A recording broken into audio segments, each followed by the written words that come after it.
नमस्कार, मैं हूं अभिषेक त्यागी। आईपीएल 2025 के ऑक्शन में जब केकेआर आएगी, क्योंकि अपने पुराने खिलाड़ियों को खरीदने की कोशिश केकेआर जरूर करेगी।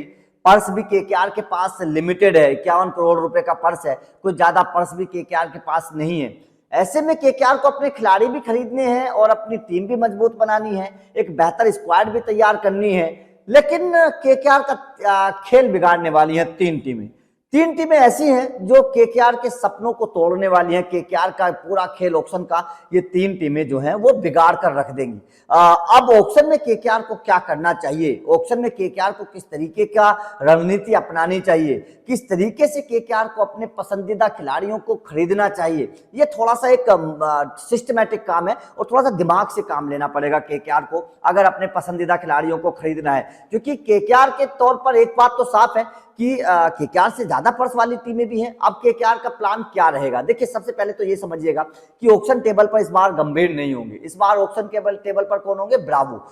ब्रावो का माइंडसेट थोड़ा सा अलग है, गंभीर का माइंडसेट थोड़ा सा अलग है।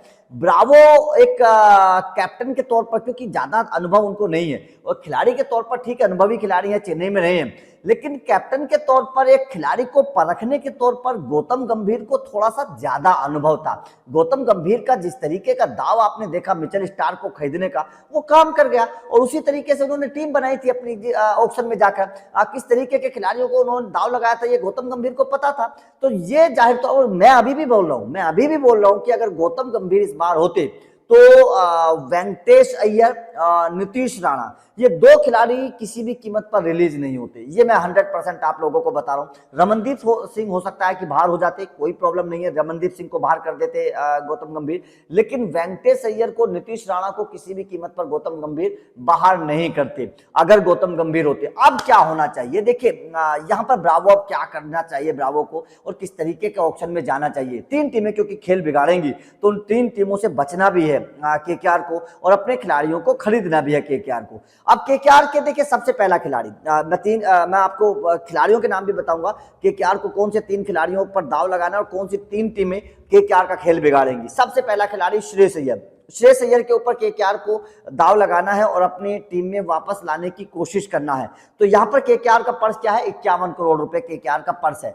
अगर श्रेयस अय्यर के पीछे केकेआर के 15 करोड़ रुपए तक खर्च होते हैं, यहां पर यह ध्यान रखना है, अगर श्रेयस अय्यर के पीछे केकेआर के 15 करोड़ रुपए तक खर्च होते हैं तो भाई साहब लुटा दीजिए, कोई प्रॉब्लम नहीं है। श्रेयस अय्यर के तौर पर आपको कप्तान मिल जाएगा, श्रेयस अय्यर के तौर पर आपको बल्लेबाज मिल जाएगा, श्रेयस अय्यर के तौर पर आपको बेहतर सुलझा हुआ एक इंसान मिल जाएगा। श्रेयस अय्यर से आपको 2-3 फायदे हो जाएंगे। तो श्रेयस अय्यर के पीछे अगर आप 15 करोड़ रुपए खर्च कर देते हैं तो किंग खान को मुझे लगता है कि कोई प्रॉब्लम नहीं होनी चाहिए, क्योंकि किंग खान ये सोच रहे होंगे और ऑक्शन टेबल पर जब उन्होंने अभी रणनीति बनाई होगी तो उन्होंने लिखा जरूर होगा कि श्रेयस अय्यर को टारगेट करना है। श्रेयस अय्यर का दूसरा नाम है, दूसरे नाम पर श्रेयस अय्यर आएंगे। मार्की प्लेयर में जब दूसरा नाम है श्रेयस अय्यर आएंगे। जोस बटलर का पहला नाम है।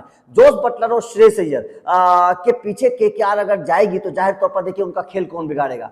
पंजाब उनका खेल बिगाड़ेगी। जोस बटलर के लिए पंजाब उनका खेल बिगाड़ेगी, जोस बटलर के लिए गुजरात उनका खेल बिगाड़ेगी, जोस बटलर के लिए आरसीबी उनका खेल बिगाड़ेगी। ये तीन टीमें जोस बटलर को लेकर खेल बिगाड़ने वाली हैं। बाकी टीमें शायद जोस बटलर के पीछे उतना ना जाए, लेकिन पंजाब जोस बटलर के पीछे जाएगी, उसके बाद में गुजरात जोस बटलर के पीछे जाएगी और आरसीबी जोस बटलर के पीछे जाएगी। तो यहां पर थोड़ा सा ध्यान रखना है केकेआर को कि किस तरीके से जोस बटलर को लेना है, ज्यादा पीछे नहीं जाना है। ऐसा नहीं है कि 20 करोड़ रुपए जैसे मिचेल स्टार्क के पीछे खर्च किए थे, ऐसे 20-25 करोड़ रुपए खर्च कर दिए और आपका पर्स आधा रह गया और आप बर्बाद हो जाओगे। नहीं नहीं नहीं नहीं, आपको अपना एक लिमिट बनानी है कि आपको जोस बटलर के पीछे अगर 12 करोड़ रुपए खर्च करने हैं तो 12 ही खर्च करने हैं, 12 के ऊपर आप मत जाइए। उसके बाद में आपके पास श्रेयस अय्यर आएंगे। श्रेयस अय्यर के तौर पर भी आपको अगर 15 करोड़ रुपए खर्च करने पड़ जाए तो कोई प्रॉब्लम नहीं है। अब श्रेयस अय्यर को कौन कौन सी टीमें टारगेट करेंगी? देखिए जोस बटलर अगर पंजाब में चले गए तो श्रेयस अय्यर को फिर पंजाब टारगेट नहीं करेगी, सीधी सी बात है, क्योंकि श्रेयस अय्यर भी कैप्टनसी मटेरियल है। फिर श्रेयस अय्यर को केवल आरसीबी टारगेट करेगी, श्रेयस अय्यर को गुजरात भी टारगेट नहीं करने वाली है। अब जो बड़ी बड़ी पर्स वाली टीम है, यहां पर समझिएगा केकेआर का देखिए प्लान, सॉलिड प्लान है।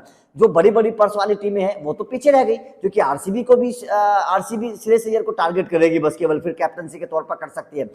श्रेयस अय्यर को टारगेट गुजरात नहीं करेगी, क्योंकि उनको कप्तान भी नहीं चाहिए, उनको नंबर 4 का खिलाड़ी भी नहीं चाहिए। श्रेयस अय्यर को टारगेट फिर पंजाब भी नहीं करेगी, क्योंकि कप्तान उनको ऑलरेडी जोस बटलर के तौर पर मिल जाएगा। तो श्रेयस अय्यर को टारगेट कौन करेगी? केवल आरसीबी श्रेयस अय्यर को टारगेट करेगी, या फिर दिल्ली कैपिटल श्रेयस अय्यर को थोड़ा बहुत टारगेट करेगी। ठीक है, ये दो टीमें श्रेयस अय्यर को टारगेट करेगी।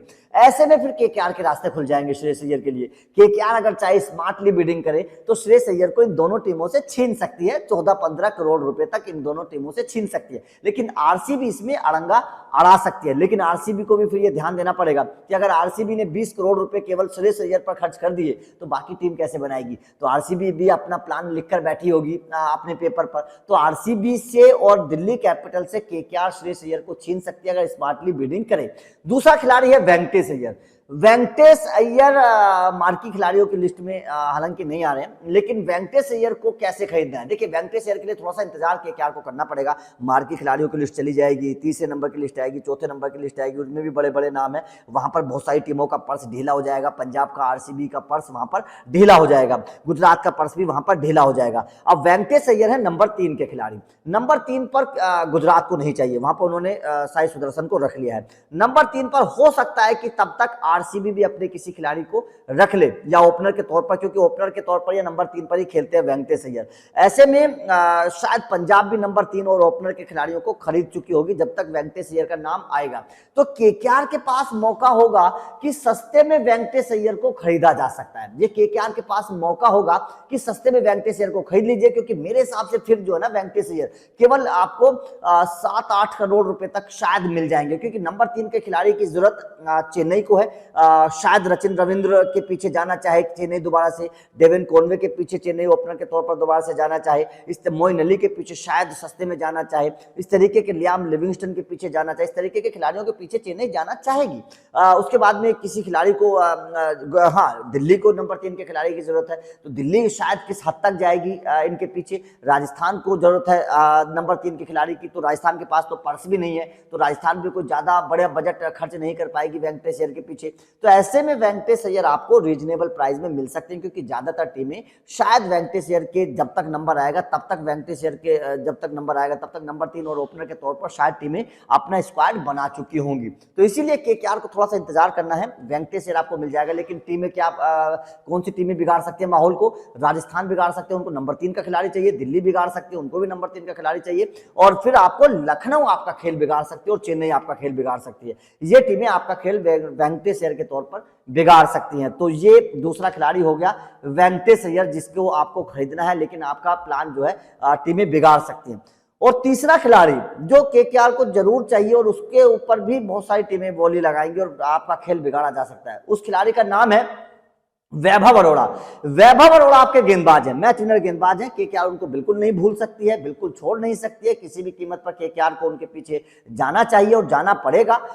वैभव अरोड़ा के पीछे देखिए भारतीय खिलाड़ी हैं और अच्छे गेंदबाज हैं। अब वैभव अरोड़ा का नाम बहुत पीछे आ रहा है, तब तक क्या भारतीय खिलाड़ियों के स्लॉट के तौर पर टीमें अपनी जगह पूरी कर लेंगी? अब देखिए, वैभव अरोड़ा के तौर पर मुझे ऐसा लगता है कि शायद मुंबई नहीं जाएगी, क्योंकि मुंबई का शायद जब तक गेंदबाजी का स्लॉट पूरा हो जाएगा, जब तक वैभव अरोड़ा आएंगे। और वैभव अरोड़ा एक नए गेंदबाज हैं। मुंबई को जसप्रीत बुमराह के साथ एक अच्छा तजुर्बेकार गेंदबाज चाहिए। उसके बाद में शायद गुजरात वैभव अरोड़ा के पीछे जाएगी, मेरा ऐसा मानना है। उसके बाद में चेन्नई भी वैभव अरोड़ा के पीछे जाएगी, लखनऊ नहीं जाएगी। उसके बाद में आपके वैभव अरोड़ा के पीछे केकेआर जाएगी। वैभव अरोड़ा से पहले शायद राजस्थान उनके पीछे जाएगी, क्योंकि सस्ते में जाएंगे, राजस्थान को भी ऐसे ही खिलाड़ियों की जरूरत रहेगी। वैभव अरोड़ा के पीछे सनराइज हैदराबाद जाएगी, क्योंकि उनका पर्स कम है और हैदराबाद को इस तरीके के एक इंडियन खिलाड़ी की जरूरत है जो अच्छी गेंदबाजी करता हो। तो वैभव अरोड़ा के पीछे सनराइज हैदराबाद जरूर जाएगी।